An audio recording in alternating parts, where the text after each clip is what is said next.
Renungan Pagi Menjadi Putra dan Putri Allah oleh Ellen G. White, 9 Mei 2021. Mari kita berdoa.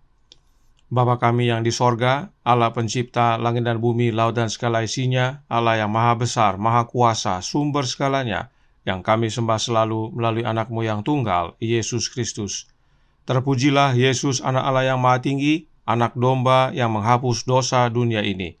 Pada pagi hari ini kami bersyukur boleh bangun dan berbakti, dan sebagaimana mendengar dan membaca firman-Mu, kiranya ini menjadi pembaharuan dalam hidup kami.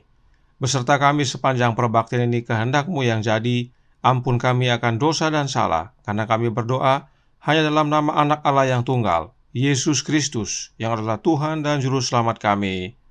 Amin. Renungan hari ini berjudul Dalam Perhubungan dengan Allah. Ayat inti terdapat dalam Matius 14 ayat 23. Dan setelah orang banyak itu disuruhnya pulang, Yesus naik ke atas bukit untuk berdoa seorang diri.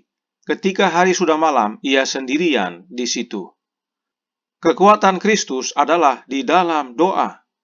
Kristus mengasingkan diri ke hutan kecil atau gunung-gunung terpisah dari dunia dan dari segala sesuatu yang lain. Ia sendirian dengan Bapanya. Dengan kesungguh-sungguhan yang sangat, ia mencurahkan segala permohonannya dan mengerahkan seluruh kekuatan jiwanya dalam menggenggam tangan yang kekal. Bila mana cobaan-cobaan yang baru dan besar ada di hadapannya, ia akan pergi dengan diam-diam ke pegunungan yang sepi dan tinggal di sana sepanjang malam, berdoa kepada Bapanya yang di sorga. Selama Kristus adalah teladan kita dalam segala hal, jika kita meniru teladannya dalam doa yang sungguh-sungguh dan tetap kepada Allah, agar kita beroleh kekuatan dalam namanya yang tidak pernah menyerah kepada penggodaan iblis untuk melawan segala siasat musuh yang cerdik itu, kita tidak akan dikalahkan olehnya. Di tengah-tengah bahaya akhir zaman ini, satu-satunya keselamatan bagi orang-orang muda terletak dalam meningkatkan terus-menerus kewaspadaan dan doa. Orang muda yang mendapatkan sukacitanya dalam membaca firman Allah dan dalam jam permintaan doa akan selalu disegarkan oleh aliran dari pancaran hidup. Ia akan mencapai suatu ketinggian mutu moral yang terbaik dan keluasan pikiran yang tidak dapat dipahami orang lain.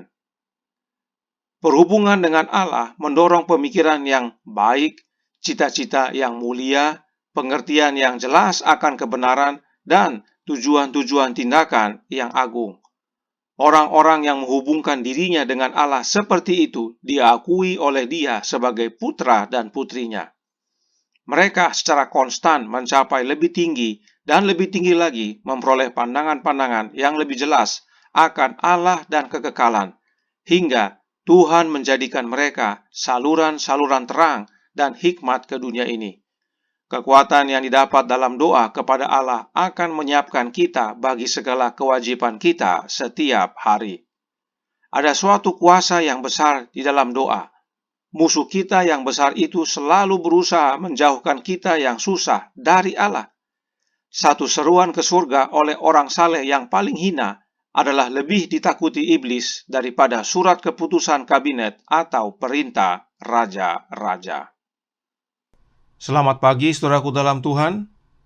Ada satu kalimat dalam renungan hari ini yang saya sangat suka dan menguatkan. Kalimatnya sangat singkat. Menjadi Putra dan Putri Allah, halaman 141 paragraf 1, yang berkata, Ia sendirian dengan Bapanya. Kekuatan Yesus adalah di dalam doa, dan dalam berdoa Yesus sendirian dengan Bapanya. Dan bila mana cobaan-cobaan yang baru dan besar ada di hadapannya, ia akan pergi dengan diam-diam ke pegunungan yang sepi dan tinggal di sana sepanjang malam, berdoa kepada Bapanya yang di sorga. Dan ini bukan sandiwara atau permainan peran saudaraku dalam Tuhan. Renungan hari ini berkata dengan kesungguh-sungguhan yang sangat, Yesus mencurahkan segala permohonannya serta mengerahkan seluruh kekuatan jiwanya dalam genggaman tangan Bapanya. Kemudian, dalam A Call to Stand Apart, halaman 26 paragraf 5, melanjutkan. Dia menemukan penghiburan dan sukacita dalam persekutuan dengan Bapanya.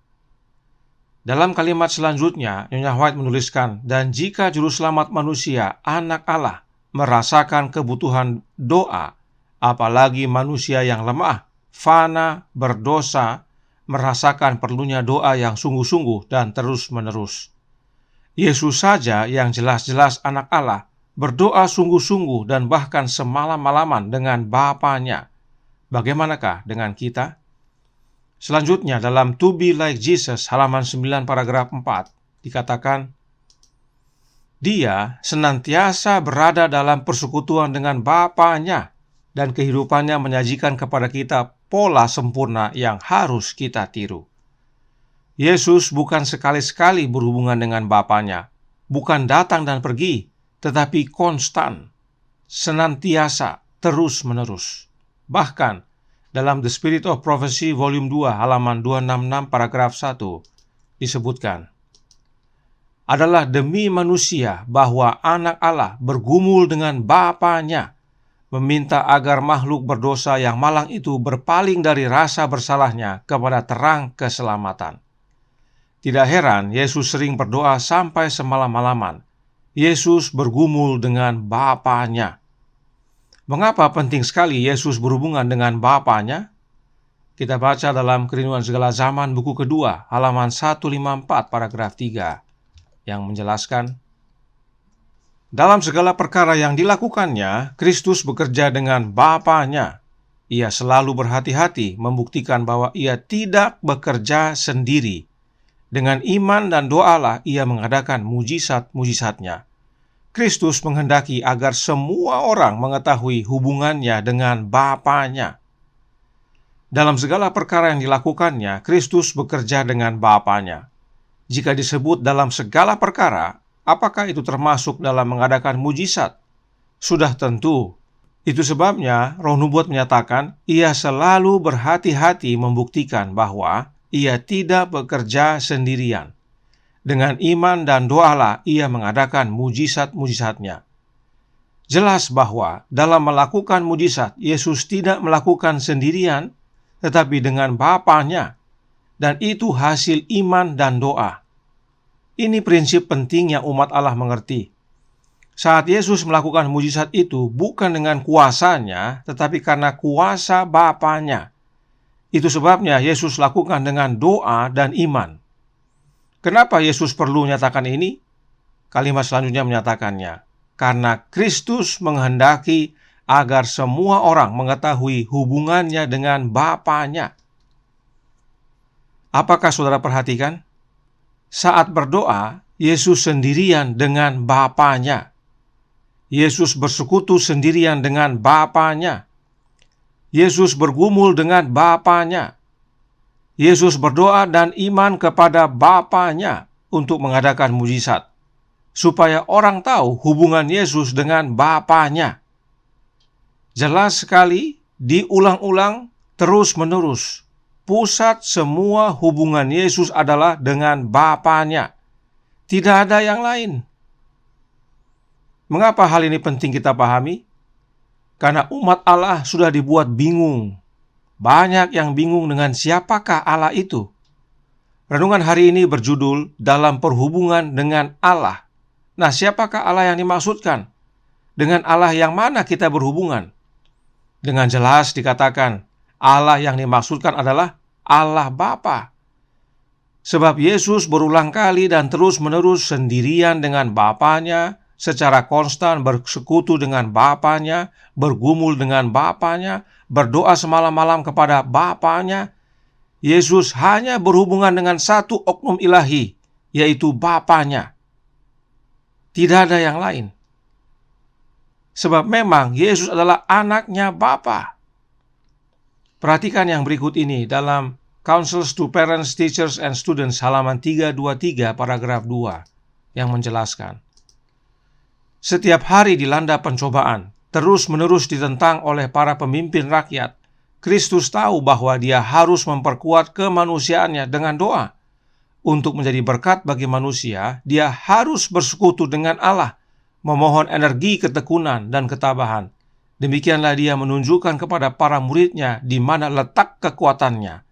Tanpa persekutuan harian dengan Allah, tidak ada manusia yang dapat memperoleh kuasa untuk melayani.